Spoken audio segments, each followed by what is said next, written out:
Hello friends, आज हमारे कोरोडो की क्लास 17th है और आज हम सीखेंगे पैराग्राफ टैक्स के बारे में और उसकी प्रॉपर्टी के बारे में। तो चलिए फ्रेंड्स स्टार्ट करते हैं। ये हमने कोरोडो ओपन कर लिया है और यहाँ से टेक्स्ट टूल को सिलेक्ट करते हैं। और जैसे कि मैंने प्रीवियस वीडियो में आपको बताया हुआ था कि आर्टिस्टिक टैक्स हम अगर कोई टाइप करते हैं तो सिंपल हम क्लिक कर देते हैं और कर्सर ब्लिंक कर रहे हैं, यहाँ से हम टाइप करते हैं और जब तक हम एंटर प्रेस नहीं करते हम टाइप करते हुए चले जाते हैं, वो राइट साइड की तरफ टाइप होता रहता है। ठीक है, और इस तरीके से हम आर्टिस्टिक टेक्स्ट को टाइप करते थे। और पैराग्राफ के लिए हमें क्लिक करके और इस तरीके से ड्रैग करना होता है, एक फ्रेम बन के नज़र आती है हमें। इस पर हम अगर टाइप करेंगे तो कुछ इस तरीके से टाइप कर सकते हैं और एक टाइम आता है कि अगर हम राइट साइड में पहुंचेंगे इस बॉक्स के तो ऑटोमेटिक ये एंटर करने की ज़रूरत नहीं होती, ऑटोमेटिक वो नीचे आ जाता है मैटर। ठीक है, इस तरीके से आप टाइप कर सकते हैं इसमें। ठीक है, ये होता है हमारा पैराग्राफ टैक्स। मैं इसमें कुछ टैक्स आपके लिए कॉपी करके लाता हूँ आपको बताने के लिए। ये मैंने वर्ड में टैक्स है कुछ यहाँ से कॉपी कर लिया। ठीक है, और यहाँ पर मैं कोरोडो में आके और इस फ्रेम के अंदर इसको पेस्ट कर देता हूँ। ठीक है, ये हमने पेस्ट कर दिया। इसमें कुछ पैराग्राफ्स हैं, जैसे यहाँ पर आप देखेंगे पहला 1 2 3 लाइन के बाद डॉट लगा हुआ है, इसके बाद नया पैराग्राफ है। इस तरीके से यहाँ पर 1 और ये दूसरा और तीसरा चौथा और पाँचवा, 5 पैराग्राफ है इसके अंदर। ठीक है, और मैं इसका फ़ॉन्ट साइज़ यहाँ से बड़ा कर देता हूँ। जैसे फ़ॉन्ट साइज़ मैंने इसका बड़ा कर दिया। अब आप देखेंगे ये जो फ्रेम है इसका रेड कलर का बाउंडिंग बॉक्स हो गया है और यहाँ पर एक ऑप्शन आ रहा है कुछ इस तरीके का, एरो बना हुआ है नीचे की तरफ। इस पे इसका मतलब है कि इसके अंदर और भी टैक्स हैं जो कि इसके अंदर छिपे हुए हैं। तो आप इसको ड्रैग करके इस तरीके से नीचे लाएंगे तो आप देखेंगे इसके अंदर जो टैक्स थे वो सारे आपका शो हो गए हैं। ठीक है, इस तरीके से। या तो आप यहाँ से क्लिक करके और एक नया आप चाहते हैं कि इसके जो अंदर जो और टैक्स हैं वो हमारा इस तरफ आ जाए, तो आप यहाँ पर ड्रैग करेंगे इस तरीके से, तो इसके अंदर के जो बाकी फ़ॉन्ट है वो इधर आ चुके हैं इसके अंदर। ठीक है, मैं इसका फ़ॉन्ट थोड़ा छोटा कर देता हूँ। ये देखिए जो इसके अंदर बाकी टैक्स थे वो इधर आ चुके हैं और ये आपस में लिंक है, आप इसको कहीं भी रख सकते हैं इस तरफ। ठीक है, इस तरीके से ये पैराग्राफ टैक्स होता है। मैं इसको Ctrl Z कर देता हूँ। ठीक है, और अगर मान लीजिए आप 2 पैराग्राफ बना रखे हैं इस तरीके से और आप चाहते हैं कि मैं अगर इसको लिंक करना चाहता हूँ कि अगर मैं इसको टाइप करूँ ये भर जाए यहाँ तक और फिर ऑटोमेटिक इसका जो टैक्स है वो इसके अंदर भी आने लग जाए। जैसे मैं यहाँ पर मान लीजिए कुछ ऐसे टाइप करता हूँ, एंटर करता हूँ इस तरीके से। ठीक है, अब देखिए मेरा टैक्स ये फ्रेम यहाँ से भर जाएगा, उसके बाद जो मैं टाइप करूँगा वो ऑटोमेटिक इसके अंदर टाइप होने लगेगा। ठीक है, लेकिन अगर ये लिंक रहेगा तभी। अभी ये रेड हो चुका है। अब आप इस पर क्लिक करेंगे तो ये ऑप्शन आ रहा है माउस कर्सर पे कि आप यहाँ से ड्रैग करके एक नया पैराग्राफ नया फ्रेम बना सकते हैं। या तो अगर आप इस वाले फ्रेम के ऊपर ले जाएंगे माउस का कर्सर तो यहाँ पर एक एरो का बटन बना हुआ आ रहा है इसके कर्सर पर।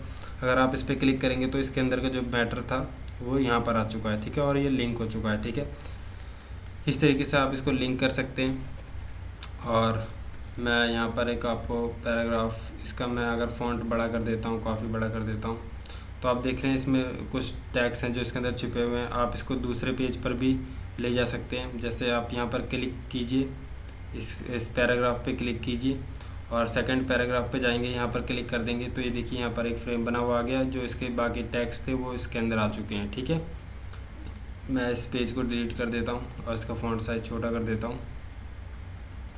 ठीक है, अब हम देखते हैं इसकी प्रॉपर्टी के बारे में। ठीक है, तो मैंने पिछली वीडियो में आपको कैरेक्टर की प्रॉपर्टी के बारे में बताया था, ओपन टेक्स्ट की प्रॉपर्टी के बारे में, आर्टिस्टिक टेक्स्ट की, और आज हम पढ़ेंगे पैराग्राफ के प्रॉपर्टी के बारे में। ठीक है, इसमें सबसे पहला ऑप्शन है अलाइनमेंट का। जैसे इसको हमने सेलेक्ट करा, जिस मैटर को हम सेलेक्ट करेंगे ये उसी पे इफ़ेक्ट अप्लाई होता है। तो मैंने पूरी फ्रेम को सिलेक्ट कर रखा है तो ये पूरी फ्रेम पे अप्लाई होगा। जैसे ये लेफ़्ट अलाइंड है और ये सेंटर अलाइंड, इस पर क्लिक करेंगे तो ये अलाइनमेंट इसकी सेंटर में हो जाएगी। इसके बाद आप यहाँ से राइट अलाइंड कर सकते हैं। इसके बाद ऑप्शन है जस्टिफाई का, फुल जस्टिफाई, इस पर क्लिक कर देंगे तो ये जस्टिफाई हो जाएगा। ठीक है, लेफ़्ट राइट से जस्टिफाई हो गया है। जैसे हम इस वर्ड वगैरह में जस्टिफाई करते हैं सेम उसी तरीके से जस्टिफाई है। इसके बाद जो ऑप्शन है ये हमारा फोर्स जस्टिफाई। फोर्स जस्टिफाई क्या होता है, जैसे यहाँ पर कुछ टैक्स, जैसे ये हमारे एक पैराग्राफ का टैक्स है। ठीक है,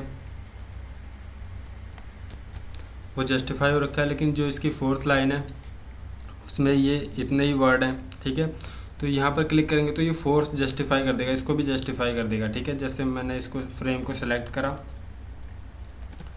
और यहाँ पर फोर्स जस्टिफाई पे क्लिक कर दिया तो ये देखिए नीचे वाला जो टेक्स्ट था, लाइन थी, वो भी जस्टिफाई हो चुकी है, ठीक है।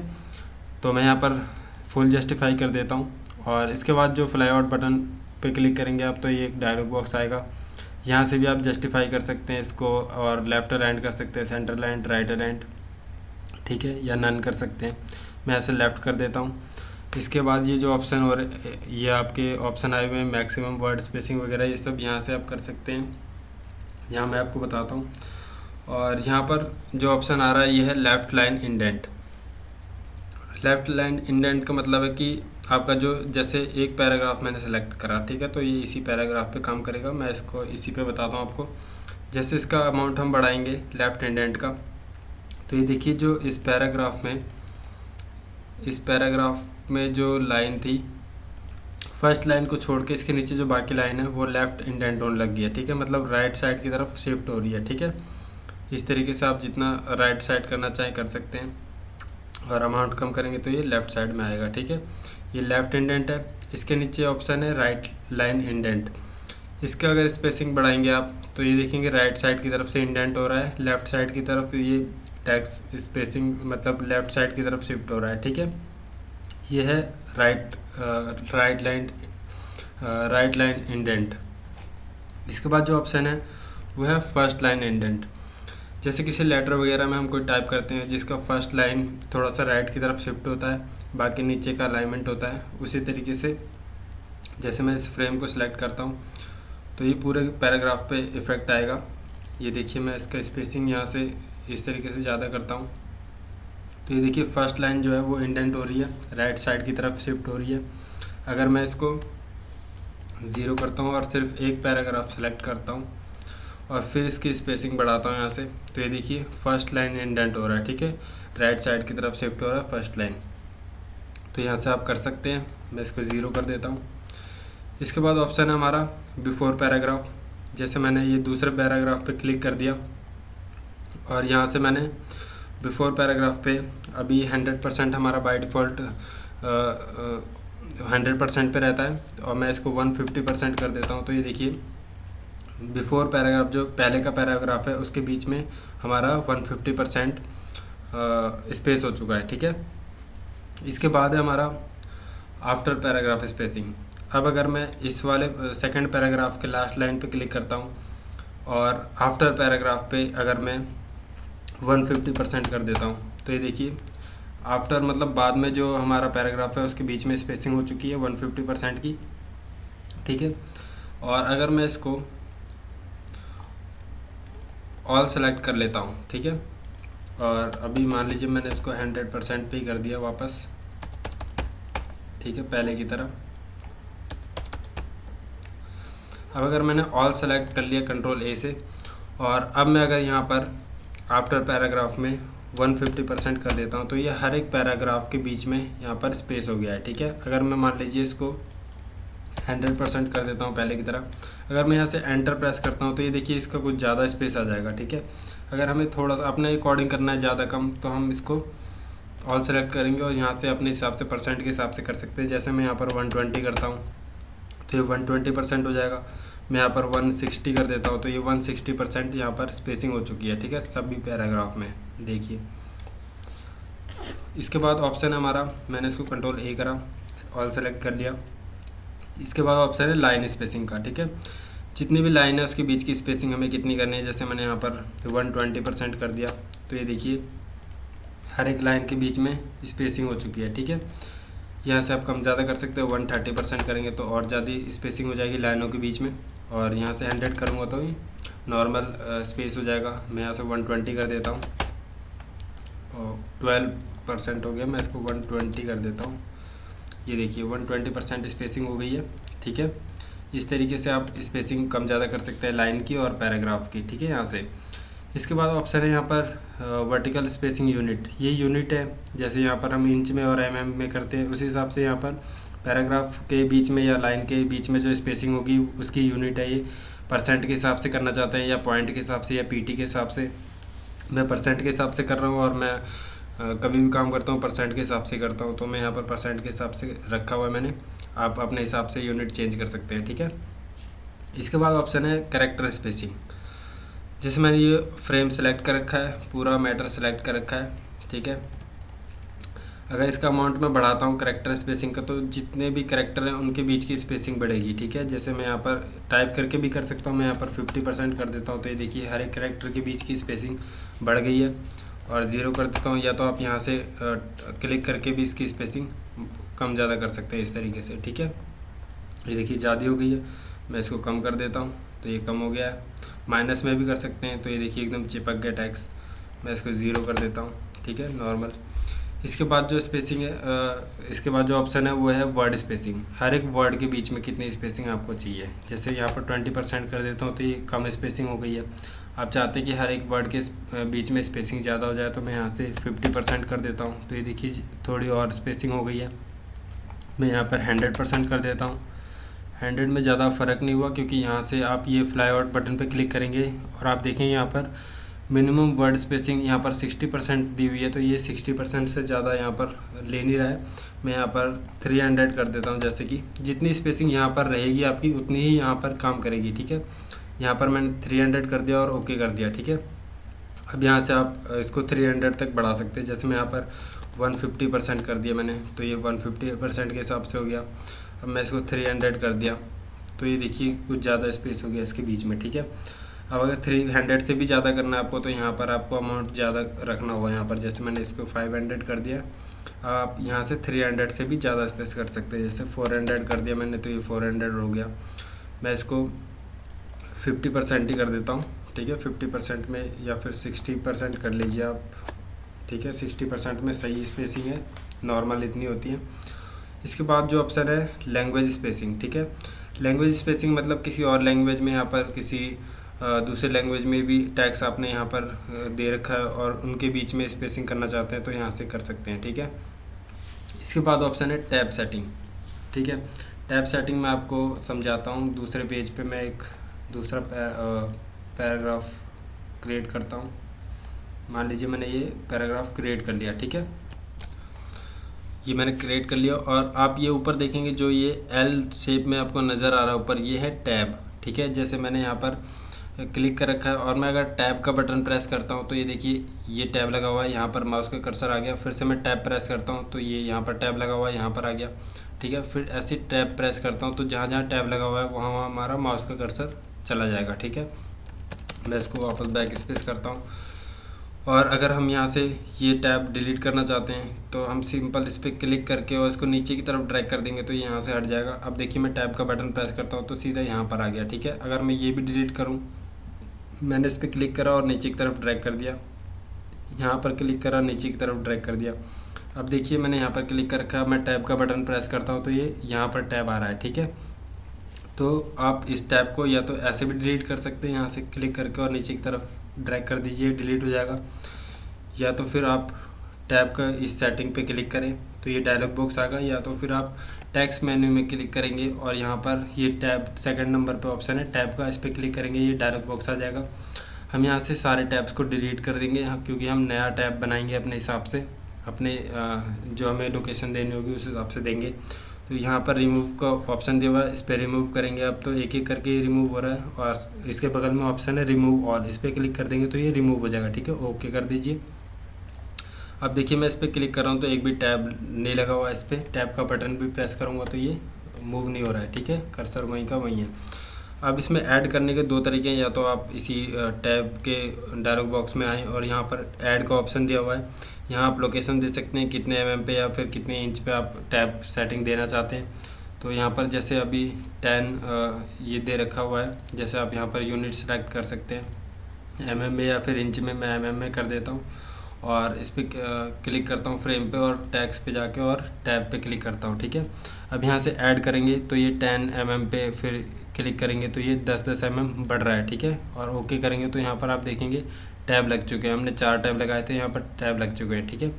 हम इस पर एक काम करते हैं, हम इसको रिमूव ऑल कर देते हैं और ओके कर देते हैं, ठीक है। अब हम यहाँ पर अपने हिसाब से यहाँ पर हम टैब बनाएंगे अब मैं इस पर क्लिक करता हूँ और मुझे एक टैब यहाँ पर चाहिए। सबसे पहले मैं यहाँ पर सीरियल नंबर लिखता हूँ। जैसे मैं कुछ बना के दिखाता हूँ आपको। मैंने यहाँ पर सीरियल नंबर लिख दिया, ठीक है। इसके बाद मुझे टैब देना है यहाँ पर। मैं यहाँ पर सिंपल क्लिक करूँगा। मान लीजिए पहले हम टैब दे देते हैं। यहाँ पर मैंने यहाँ पर क्लिक करा, एक टैब आ गया, ठीक है।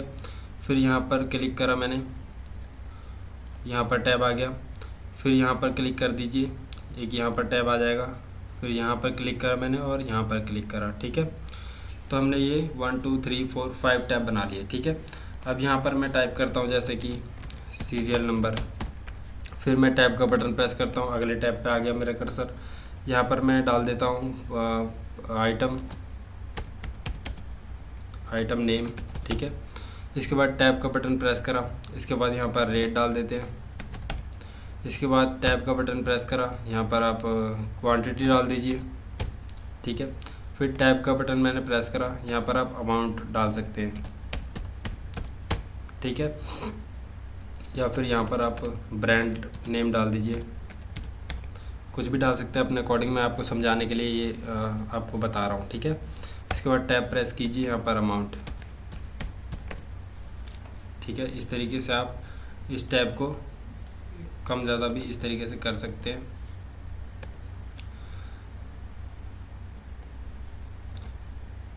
और आप इस तरीके से ड्रैग करके भी इसको कर सकते हैं, ठीक है। मैं इसको इस तरीके से कर लिया मैंने, ठीक है। अब आप अगर इसके बीच की स्पेसिंग कम ज़्यादा करना चाहते हैं तो आप इसको कंट्रोल ए से ऑल सेलेक्ट कीजिए और इस टैब को अपने हिसाब से आप इस तरफ से इस तरीके से ड्रैग करके आप अपने हिसाब से कम ज़्यादा कर सकते हैं कि आपको कहाँ पर क्या चीज़ रखना है, ठीक है। इस तरीके से ये हो गया हमारा लोकेशन टैब का। हमने लोकेशन लगा दिया यहाँ पर।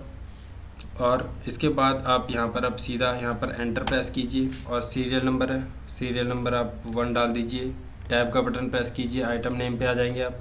यहाँ पर आइटम नेम डाल सकते हैं, जैसे कुछ आइटम मैं कंप्यूटर डाल देता हूँ, ठीक है। इसके बाद टैब का बटन प्रेस करा, रेट, यहाँ पर रेट आप डाल सकते हैं, जैसे मैंने यहाँ पर 50,000 कर दिया, ठीक है। इसके बाद टैब प्रेस करा, क्वांटिटी कितनी है 2, ठीक है, 2 कंप्यूटर। इसके बाद टैब प्रेस करा, ब्रांड नेम में हमने डाल दिया अपना डेल, ठीक है। मेरा डेल का लैपटॉप है, मैंने डेल डाल दिया यहाँ पर ब्रांड। फिर मैंने ये टैब प्रेस करा तो अमाउंट है, तो हमारा 2 क्वांटिटी है तो 50,000 के हिसाब से ये 1 लाख हो गया, ठीक है। यहाँ पर मैंने 1 लाख अमाउंट डाल दिया, ठीक है।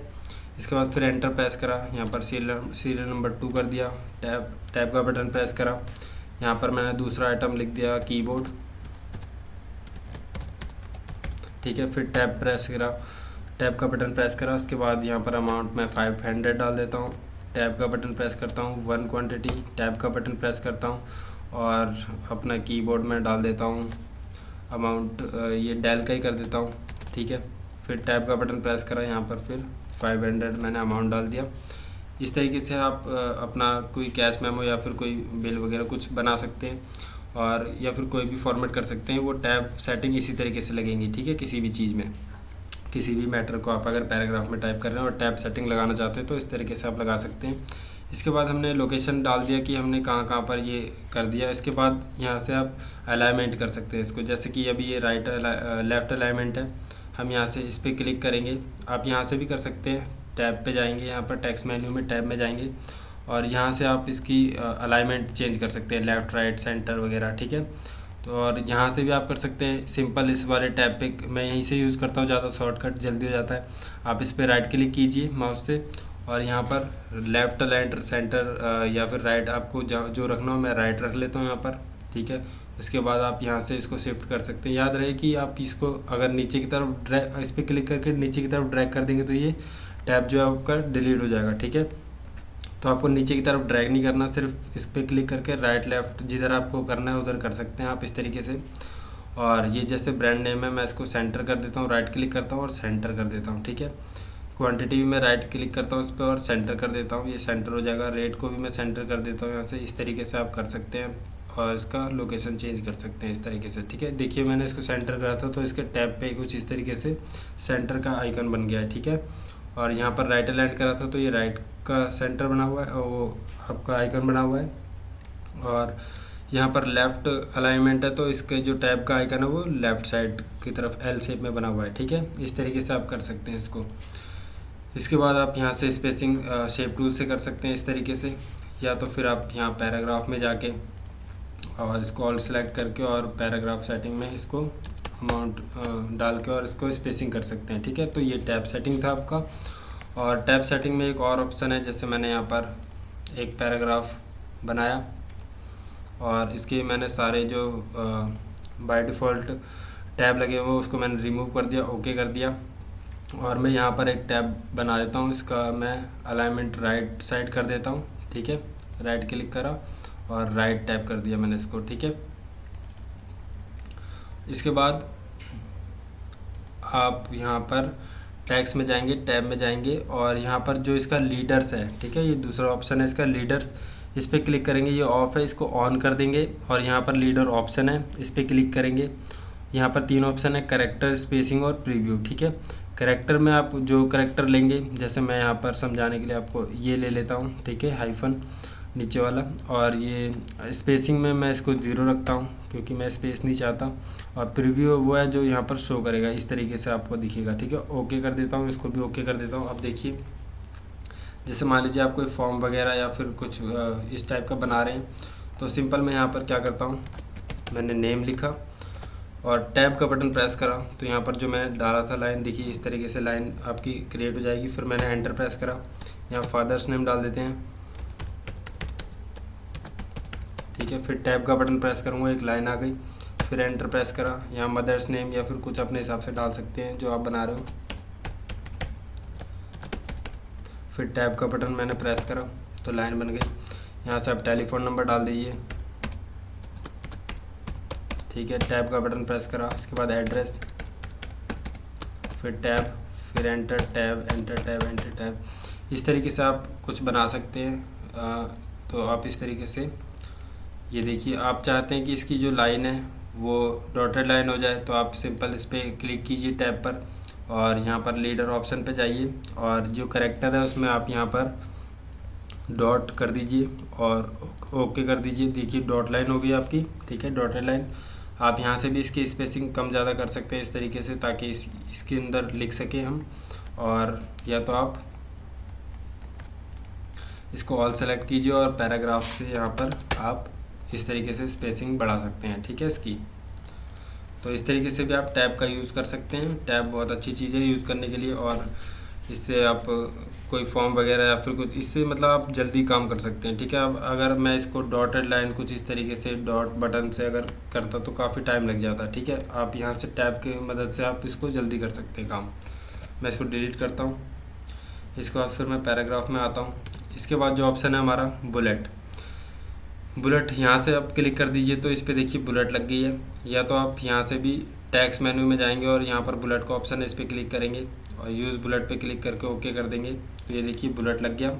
और या तो आप यहाँ से भी बुलेट लगा सकते हैं, पैनल में ऊपर दिया हुआ है, यहाँ पर क्लिक कीजिए, बुलेट लग गया। या फिर इसकी शॉर्टकट की है, ऑल सेलेक्ट कीजिए और कंट्रोल M प्रेस कर दीजिए, ये बुलेट लग गया। ठीक है, अब यहाँ पर फ्लाई आउट बटन दिया हुआ है, इस पर क्लिक कीजिए।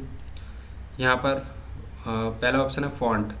ये जो बुलेट है ये वेबडिंग नाम का फ़ॉन्ट है, इसके अंदर ये सिंबल है वो यहाँ पर यूज़ हो रखा है। आपके पास और भी कोई सिंबल वाले फ़ॉन्ट हो और उसमें से कोई सिंबल बुलेट के रूप में यूज़ करना चाहे तो आप कर सकते हैं यहाँ पर सिलेक्ट करके। ठीक है, फ़ॉन्ट। इसके बाद है सिंबल। इस वेबडिंग में बहुत सारे सिंबल्स हैं, जिसमें से मैंने ये वाला सिलेक्ट कर रखा था। आप चाहें तो इसमें से कोई और, जैसे कि ये जैसे कि मैंने ये राइट क्लिक, जो राइट का निशान है उस पर क्लिक कर दिया मैंने, तो ये देखिए जो इसके बुलेट थे वो राइट निशान के बन गए हैं। ठीक है, राइट सिंबल का बुलेट बन चुका है यहाँ पर। इस तरीके से आप बुलेट चेंज कर सकते हैं। और इसके बाद जो ऑप्शन है साइज़, बुलेट का साइज़ आप चेंज कर सकते हैं। जैसे मैं यह सर्कल वाला रख लेता हूँ बुलेट जो पहले था,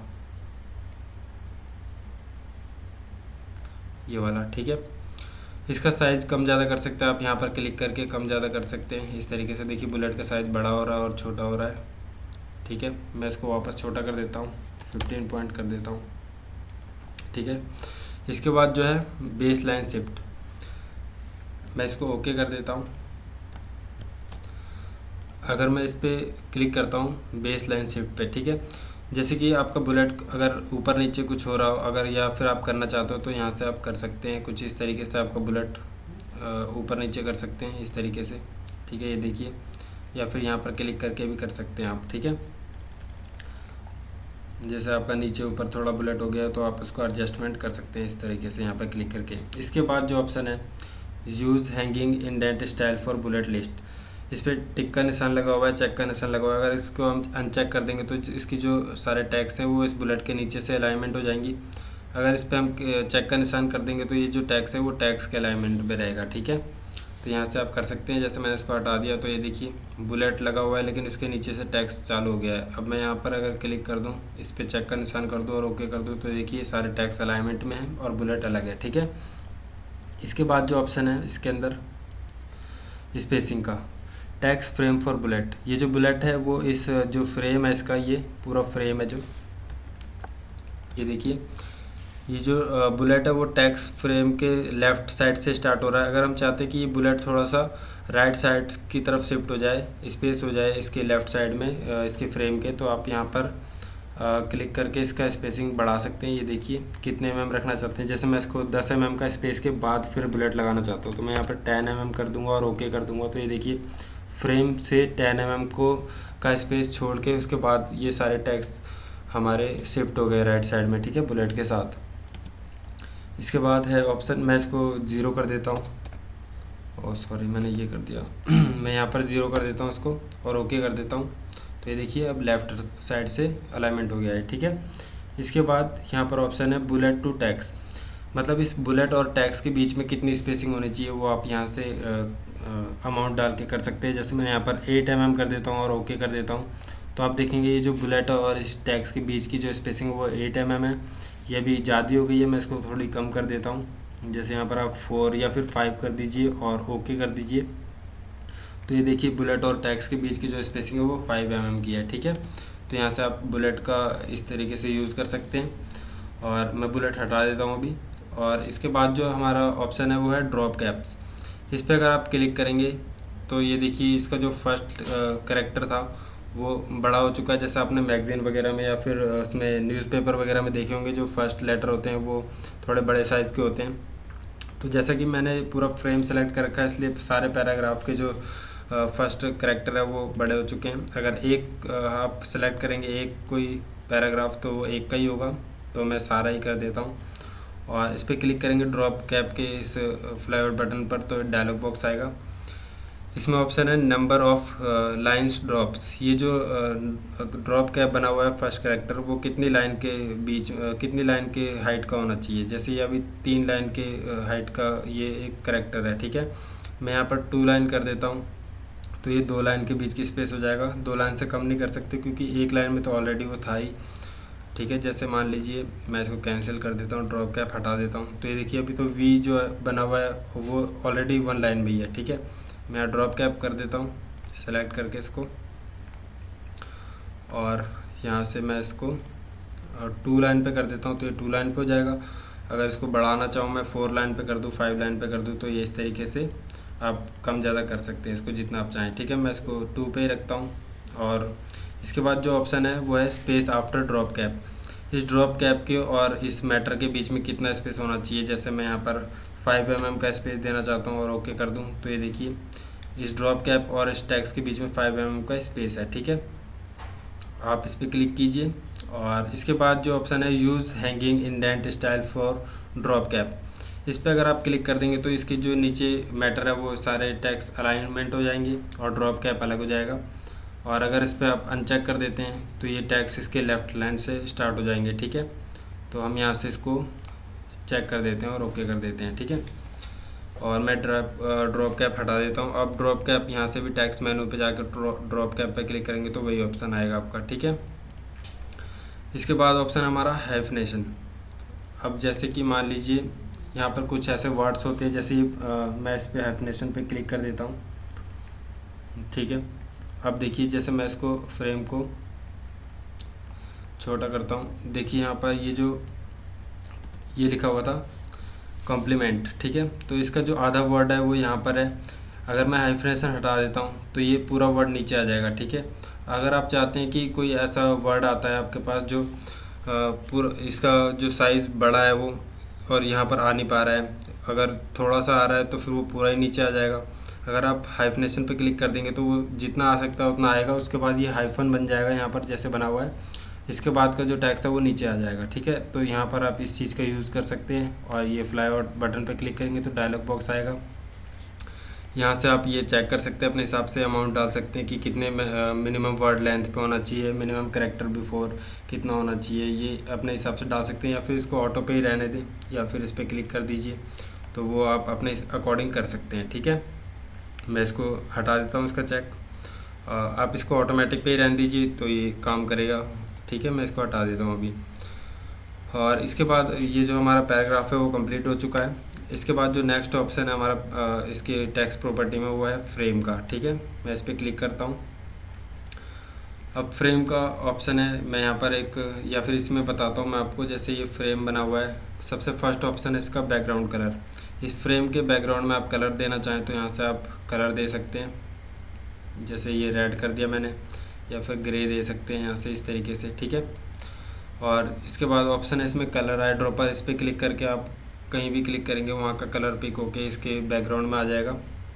जैसे मैं यहाँ पर किसी कलर पे क्लिक करता हूँ तो वो कलर यहाँ पर फिल हो जाएगा इसके बैकग्राउंड में। ठीक है, और यहाँ से आप ये जो क्रॉस का निशान दिख रहा है आपको, इस वाले आइकन पे क्लिक करेंगे तो आपका नन हो जाएगा। ठीक है, कलर हट जाएगा। जैसे मैं यहाँ पर नया एक फ्रेम बनाता हूँ। ठीक है, अब मैं यहाँ पर कोई बैकग्राउंड देना चाहता हूँ इस फ्रेम में, तो आप यहाँ से दे सकते हैं, यहाँ से ये आप कलर चेंज कर सकते हैं। ठीक है, और इसमें कोई मैटर वगैरह टाइप कर सकते हैं इस तरीके से। ठीक है, तो यहाँ से बैकग्राउंड कलर दे सकते हैं आप। इसके बाद जो ऑप्शन है वो है यहाँ पर अलाइनमेंट टू बेस लाइन। इसके बेस लाइन के साथ आप अलाइनमेंट कर सकते हैं। जैसे मान लीजिए अभी ये टैक्स यहाँ तक है, और अगर आप इस पर क्लिक कर देते हैं इस वाले align to base line grid पर, तो ये देखिए पूरा ये फ्रेम में अलाइनमेंट हो जाएगा। ठीक है, मैं इसको कंट्रोल जेड कर देता हूँ। इसके बाद यहाँ पर ऑप्शन है वर्टिकल अलाइनमेंट का। ठीक है, तो जैसे टॉप वर्टिकल अलाइनमेंट, इसमें मैं क्लिक कर देता हूँ तो ये टॉप से अलाइनमेंट है। अगर मैं इसको सेंटर वर्टिकल कर देता हूँ तो ये जो टैक्स है वो इस फ्रेम के सेंटर अलाइंड हो जाएगा। और अगर मैं इसको बॉटम वर्टिकल अलाइन कर देता हूँ तो ये बॉटम से अलाइनमेंट हो जाएगा।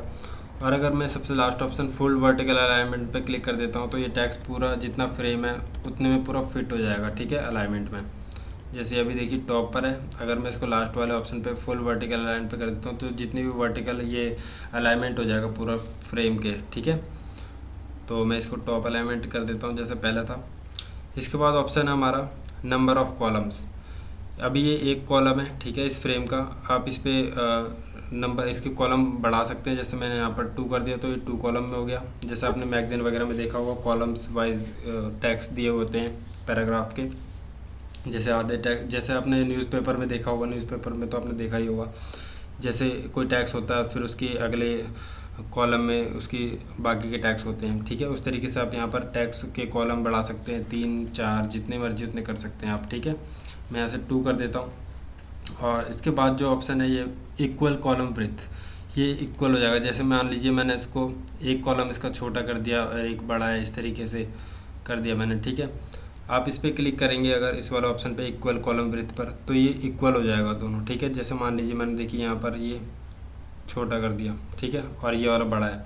आप इस वाले ऑप्शन पे क्लिक कीजिए तो ये दोनों इक्वल बराबर हो जाएंगे। ठीक है, इसके बाद इसमें एक फ्लाई आउट बटन है, इस पर क्लिक कीजिए तो यहाँ पर आपको ऑप्शन आ रहा है। जैसे हमने 2 कॉलम दिया हुआ था तो यहाँ पर नंबर ऑफ़ कॉलम 2 है। अगर यहाँ पे आप 3 करना चाहें तो यहाँ से कर सकते हैं, और यहाँ से भी आप कर सकते हैं। ठीक है, एक ही ऑप्शन है ये दोनों।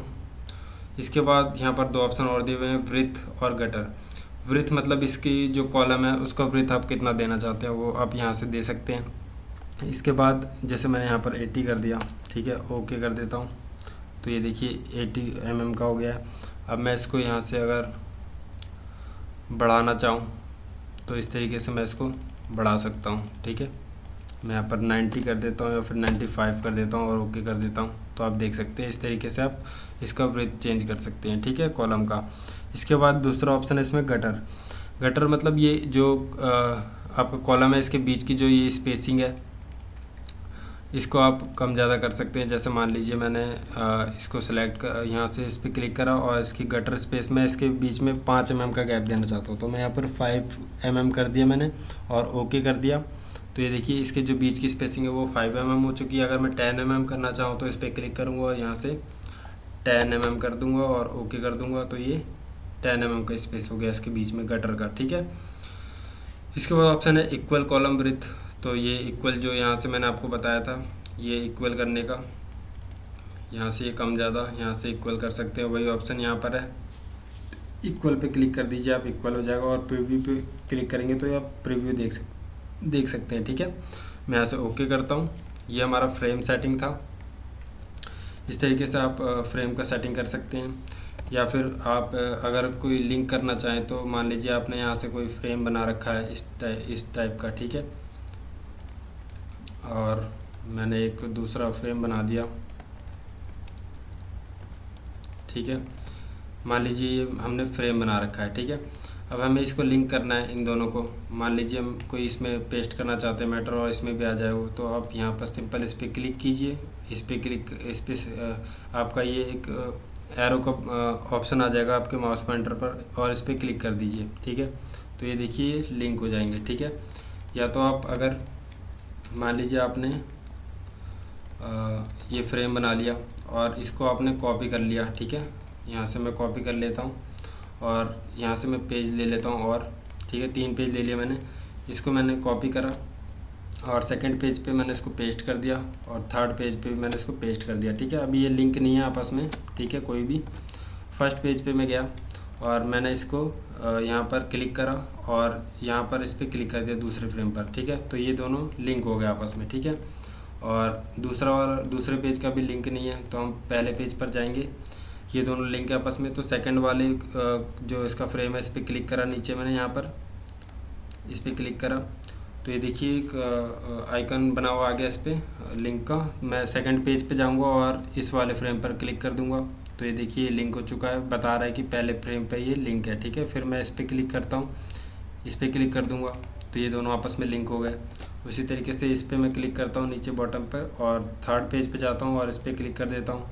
इसी तरीके से इस पर क्लिक करके और इस पर क्लिक कर देता हूँ, ठीक है। तो ये भी लिंक हो गए। अब ये तीनों पेज के आपस में लिंक हैं। जैसे मान लीजिए यहाँ पर मैं क्लिक करता हूँ पहले वाले फ्रेम पर, तो ये हमें क्या बता रहा है कि ये इस वाले फ्रेम के साथ लिंक है, ठीक है।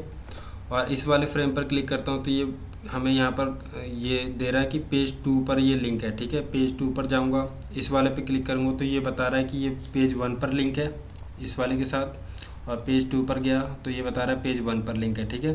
सेकंड वाले पे क्लिक करूँगा तो ये बता रहा है कि पेज 3 पर लिंक है। पेज 3 पर जाऊँगा तो ये देखिए ये पेज 2 पर लिंक है। जैसे ये पेज 2 का था, ये बता रहा है पेज 3 पर लिंक है, तो ये आपस में लिंक है, ठीक है। और ये वाला इसके साथ लिंक है। इसी तरीके से आप इसको भी लिंक कर सकते हैं इस तरीके से, और नया पेज लेके और यहाँ पर एक फ्रेम बना सकते हैं। तो ये देखिए बता रहा है पेज 3 पर लिंक है, और पेज 3 का राइट साइड वाला पे क्लिक करूँगा तो ये बता रहा है पेज 4 पर। इस तरीके से आप लिंक कर सकते हैं। अगर मैं इसमें कोई मैटर पेस्ट करता हूँ,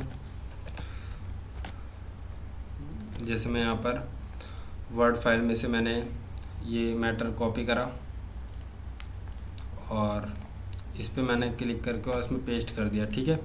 ये देखिए अब मैं यहाँ पर पेस्ट करता जाता हूँ। अगर मैं इसको कॉपी करता हूँ और फिर मैं यहाँ पर पेस्ट कर देता हूँ, तो ये देखिए ये अगले पेज में भी ये ऑटोमेटिक आ गया, ठीक है। हमने वहाँ पर पेस्ट करा था क्योंकि ये लिंक है आपस में। अगर मैं यहाँ पर पेस्ट करता हूँ और तो ये देखिए पेज 3 पर भी ये चला गया और पेज 4 पर भी ये चला गया। यहाँ पर मैं और मैटर पेस्ट कर देता हूँ, तो ये देखिए पेज 4 पर भी ये लिंक है, तो यहाँ पर मैटर आ गया, ठीक है। इस तरीके से आप लिंक कर सकते हैं। और इसका गटर आप यहाँ से बढ़ा सकते हो और कम कर सकते हो, और इसमें कॉलम ऐड करना चाहें तो ऐड कर सकते हैं यहाँ से, जैसे मैंने आपको बताया था, ठीक है। तो इस तरीके से आप कर सकते हैं। और अगर आप चाहें कि किसी बॉक्स में, अगर मान लीजिए कोई शेप आपने बनाया, ये सर्कल बनाया, आप चाहते हैं कि इसके अंदर एक फ्रेम आ जाए और इसके अंदर आप मैटर टाइप कर सकते हैं, तो आप इस टेक्स्ट टूल पर क्लिक कीजिए और यहाँ पर माउस का कर्सर लाएंगे, बाहर की तरफ लाएंगे, तो ये इस तरीके से आ जाएगा ऊपर की तरफ टाइप करने के लिए, ठीक है। जैसे मैंने पिछली वीडियो में बताया था आपको। अगर किसी पाथ पर करना हो तो किस तरीके से करेंगे। अगर आप चाहते हैं कि इसके अंदर एक फ्रेम बन जाए और पैराग्राफ बन जाए, उस तरीके से काम हो, तो आप क्या करेंगे, इस टेक्स्ट टूल पर क्लिक करेंगे और अंदर की साइड आप यहाँ पर माउस कर्सर लाएंगे तो देखिए एक आइकन बना हुआ आ जाएगा, इस पर क्लिक कर दीजिए। तो देखिए इसके अंदर फ्रेम बना हुआ आ गया है। यहाँ पर आप कुछ भी इस तरीके से टाइप करके और या फिर आप यहाँ पर मैटर्स मैंने कॉपी करा था, यहाँ पर पेस्ट कर देता हूँ। ये देखिए इसके अंदर इस तरीके से आप इसको फ्रेम के अंदर आप इस शेप के अंदर फ्रेम बना सकते हैं और उसके अंदर पैराग्राफ बना के टाइप कर सकते हैं और इसको अलाइनमेंट भी कर सकते हैं। यहाँ से सेंटर अलाइनमेंट कर सकते हैं, राइट अलाइनमेंट कर सकते हैं या फिर जस्टिफाई कर सकते हैं। ठीक है, इस तरीके से। या मान लीजिए एक स्क्वायर बनाया मैंने और इसके अंदर भी आप करना चाहते हैं तो आप यहाँ से इस तरीके से आप इसके अंदर फ्रेम बनाइए और मैटर मैंने पेस्ट कर दिया। आप यहाँ पर अलाइनमेंट कर सकते हैं इस तरीके से, जस्टिफाई कर दीजिए। तो ये इस तरीके से आप पैराग्राफ टैग्स यूज़ कर सकते हैं। ठीक है, तो फ्रेंड्स आज मैंने आपको पैराग्राफ के बारे में और फ्रेम के बारे में बताया और टैक्स प्रॉपर्टी के बारे में। और नेक्स्ट क्लास में हम सीखेंगे टैक्स मेन्यू के बारे में फुल डिटेल में। ठीक है, तो आज की क्लास में यहीं पे स्टॉप करता हूँ। मिलेंगे नेक्स्ट वीडियो में, जब तक के लिए नमस्कार।